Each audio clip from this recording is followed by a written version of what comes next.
সুকুমার রায়ের গল্প রাক্ষসে মাছ।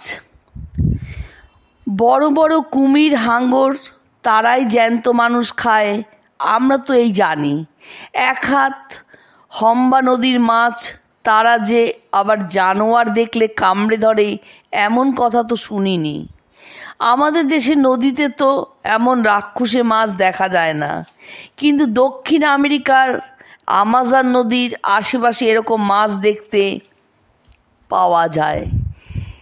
সে জায়গায় মানুষ যদি জলে নামে তবে তাকে আধ মিনিটও জলে থাকতে হয় না, তার মধ্যেই মাছেরা তাকে কামড়িয়ে এমন রক্তারক্তি করে দেয় যে তাকে প্রাণের দায়ে জল ছেড়ে উঠে আসতে হয়। সে দেশের লোকে একে পিরাই বলে। বুলডগের মতো মুখ মাছটার, তার মধ্যে ছোট ছোট ছুঁচালো দাঁত, একেবারে খুরের মতো ধারালো, তার উপর মেজাজখানাও চেহারারই উপযুক্ত।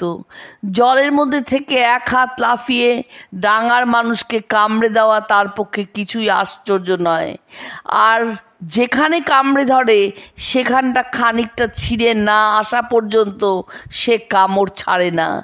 তার উপর এরা সব সময় দল বেঁধে ফেরে। হাঙর, কুমির যেখানে থাকে সেখানেও নাকি মাছ থাকে, নানা রকম জলজন্তু থাকে, কিন্তু পিরায়ের আড্ডা যেখানে, তার ত্রিসীমানার মধ্যে কোনো প্রাণীর থাকবার জো নেই। সেখানকার জলে যদি গরু ঘোড়া নামে তবে তার আর আস্ত ফেরে না।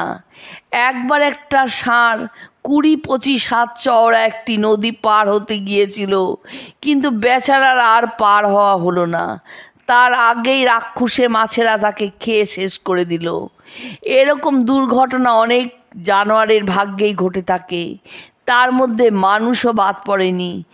হাজার মাছে একসঙ্গে কামড় দেয়, আর এক এক কামড়ে এক এক খাবল মাংস উঠিয়ে আনে।